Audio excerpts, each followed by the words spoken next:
Hey everyone, welcome to Coast to Country Australia. This is one of the first videos we're putting up. This is about how I built the chicken shed. Basically I didn't take much video at the time, but we took a heap of photos, so I thought I'd just do a bit of a slideshow of how we did all that. So yeah, basically the girls were nagging for a little while, or quite a while, to get chickens, and I stalled them as long as I could. And then finally I thought, better get this thing built, because yeah, a few chickens running around quite good, plus we get a few eggs. So anyway, this is part of the process of building it. Okay, so here we have the slab. We just did a bit of a raft slab, dug it out, put some plastic and mesh in there, poured the concrete with a bit of a lip around it so we could hose it out when it gets all messy.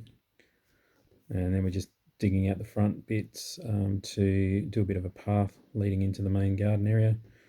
Used a bit of flexible plastic around the edges to do a bit of a curved design. As you can see there, it's got a 20mm drainage system off from the main slab as well. So Dad and a couple of mates come out and give me a hand. I used the stamps I had left over from when I built the house. Thought, do a bit of stamped concrete in there, make it look a bit flash. Why not? Because I'm just sitting in the shed. So we put a bit of oxide down over the fresh concrete and then stamp it in. And then once that's done, you just hose off the excess oxide, which you'll see here. So that's just hosing off the excess. And then once that's dried, we get a sealer. I had a bit left over in the shed, so sealer with a 2-part sealer this is. So mix it up and then pretty much just reduce it down so it brushes on quite easily. And then just brush it on with a mop basically. So that's it. Once it's finished, it gives a nice shine and keeps the colour into the concrete a bit more. So there's a 20mm lip off the inside to the outside, so the water drains away from the chook shed as well. So then we started putting the frames up. I'd concreted in some steel pegs into the slab to give it a bit of strength. So I had a mate, Scotty, giving us a hand. We were just banging some frames up and had a bit of a rant on the left-hand side there, so keep out of the weather. It's just made out of a local treated pine, basically.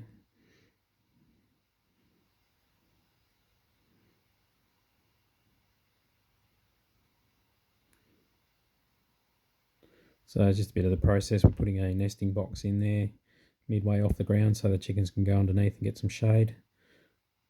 Putting a automatic door in the front. That's why there's a bit of a framework on the centre left there, so I can mount the door onto that. So in the meantime, as a bit of a joke, because the whole thing was a bit of an overkill, mate Scotty, who does a bit of lead lighting, said, oh, why don't we put lead light in it? So he sat down and we got some templates out, a bit of cardboard, and drew out some designs. And I sent him off doing that while I carried on finishing the rest of it until he was ready. So yeah, this is the designs he's come up with at his house to do some chickens in his lead light. So while he was doing that, I started making up the framework for the lead light to go into, which matched the templates. So it's made out of a bit of Tassie oak. So yeah, just routed it out of a groove that the glass sits into. So then we put that aside, and then I started making the nesting boxes. So this is just made out of heavy ply, which slides into the actual chicken house, as you can see there. So there's a bit of a dry fit. And we had a lift up hinge nesting boxes at the end of this. So it's like a deep bed method, the whole box. So that all gets filled up with bark chips later on. So I put a hinge on it so we can get to it outside without having to go inside the chook shed if we don't have to. So let's just put a couple of gas struts in. Thought the whole thing's an overkill, so why stop there? So you got a bit of a rubber seal on top of it as well.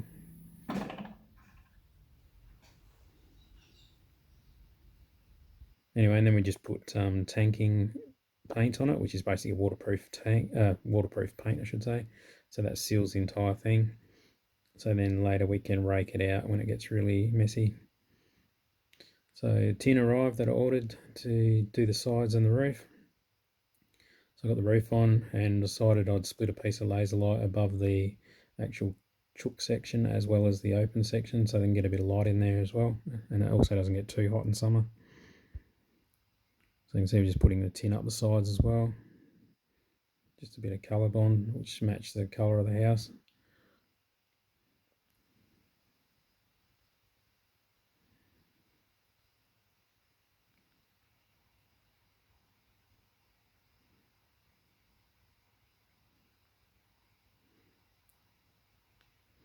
So slowly getting there, just doing the sides. I'm going to put mesh on the open areas there, so I've had to cut the tin out around all the weird shapes.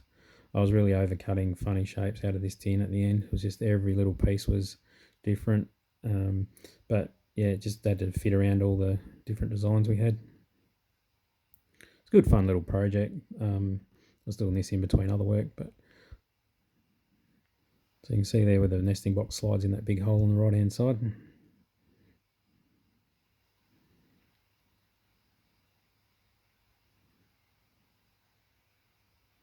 So I've got some heavy mesh. I think it's about 50 mil, I think, square. It's pretty heavy, so foxes can't chew through it. And so I've done that on just the sides, gets a good airflow through as well. And also put some doors in there, you can see later. So this is the fitting of the box we made that slides in. And because I put so much waterproofing paint on, there's a bit of a tight fit in before I painted it. But you can see there it's really tight. So basically kicked it in as you do, and then shaved a little bit off the top because it was just about a millimetre too tight. So there's a waterproof strip goes over the top. This is all outside this bit, so if it rains sideways, it'll keep it all nice and dry for them. So this is at the other end, so there's going to be a door on there, and you can just rake out all the dirty wood shavings and that later. So this is the deep bed method we're using. There's the opening at the front there, where it goes into the nesting box area. Give it a little coat of paint.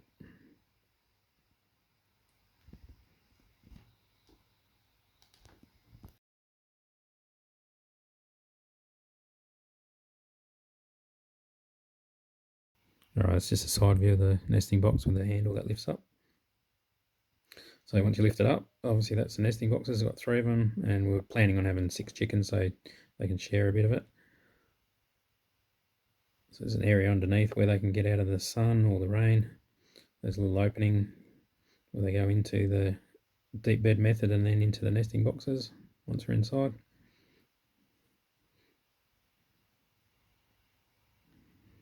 This is the inside of where the chicken door is going to go, automatic door.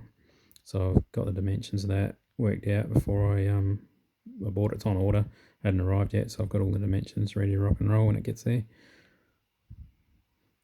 Also put water underneath the slab when we poured it so we can get access. So that's the hatch on the back. I've still got to have the rubber put over that. That lifts up. These are automatic feeders we bought. This is the chicken door that arrived, and then I stuck a bit of reflective tape on there, carved it out, just so I can shine a torch on it from the house at night and make sure the door has closed and it reflects back. So I thought, we've come this far, we may as well go a little bit over the top. It was a bit of a joke in the end, but... So now we've made French doors for the inside part of the roosting area. So I made them egg-shaped. And mate had a bit of leftover glass from his lead lighting, which we're going to put in, which is like a clear, sort of frosty type glass. Then I started making the door. So there's a bit of 25mm pipe. So that's a pipe bender. We just bend them. That's the press. Crush the ends so they're easier to weld. So there's another shed. We just MIG weld it together. Use some gasless wire in this case. It's easy to weld galv with. So I measured up, I put adjustable hinges, custom made hinges, so it's really easy to align. Put the same sort of mesh over the top, keep the foxes out.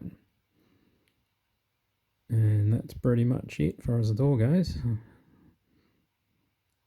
It's also built a ladder underneath the nesting box, so you can get up into the French doors, sort of climb in and out if you really have to. So in the meantime, mate's been working away on his lead lighting at his house. So there's a massive jigsaw puzzle right there that he started. So he just lays it all out on the glass. There's hours and hours of work in this, but it looks pretty cool for a chicken house. Yeah, it was a bit of an ongoing joke. But anyway, so yeah, he's done a good job, put it all together, laid it out anyway, and starts doing the lead around it. We didn't get any video of this, we should have videoed that. But so anyway, pins it all out, keeps it the same shape as the template. which was good because I'd already cut the timber to suit it. And that's it. That's one side anyway.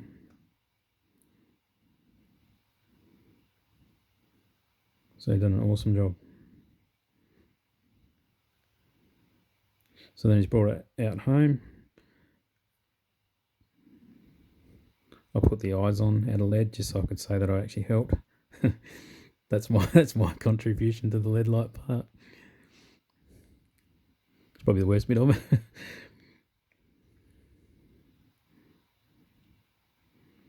Right, so the next job is fitting them into the frame we made. So they dropped in not too bad. I routed out a few little lips here and there. So there's Scotty modelling his handiwork. So I stained the Tassie oak in a bit of linseed oil, and then we fitted up there. Did a dry fit before that to make sure it fitted. And once glass was in, then we mounted it.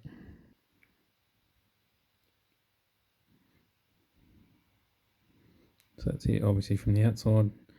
I have plans on lighting all this up, but I haven't got around to it yet. That's a bit more of the tanking on the inside, the paint that seals the chicken box.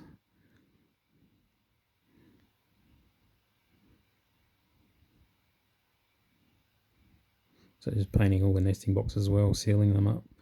So if they mess everywhere, they're really easy to clean out. A bit more with the lead light.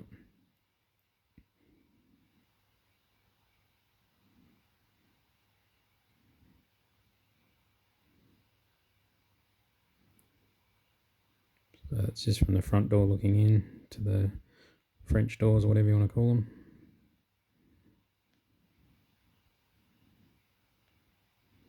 Made an automatic watering system, just had a bit of PVC pipe and some basically cheap triple feeders, or whatever they're called, drip feeders. So that's pretty much it, almost finished.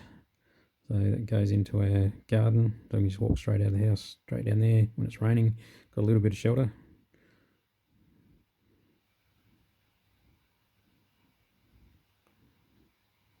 So there's the doors when they're closed. So in winter we can shut that up and let them get a bit more warmth in there.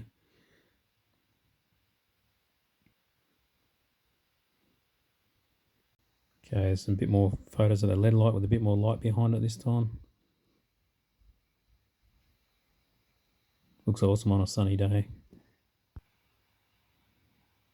Right, this is just the ramp we made to go up into the nesting box. So just a bit of timber, that bit of plywood they can walk up. It's got the waterproof paint on it as well. So waterproof the ramps underneath as well, so it lasts a bit longer.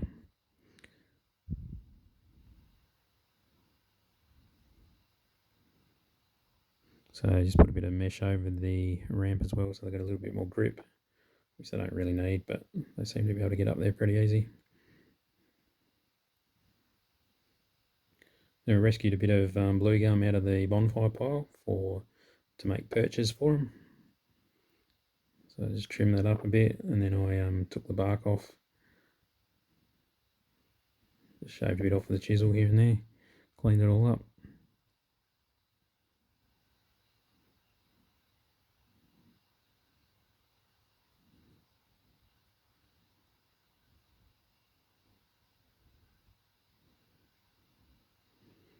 So I just trimmed them up to size, and yeah, just mounted them up above the nesting, well, not the nesting box, the deep bed thing where they run around in. So far they haven't used them, they're too lazy to get up there, but anyway. Okay, so I put a stainless steel balustrading down the side so I can grow some passion fruit to try and shade in or shield the bit of wind coming in on the little veranda part on the side there. Right, you can see we've planted them up. We've got a little tree guards around them just to stop a few bugs and rabbits, etc., trying to chew them when they're so new. So yeah, I'll get some photos of those when they've grown up a bit too later on.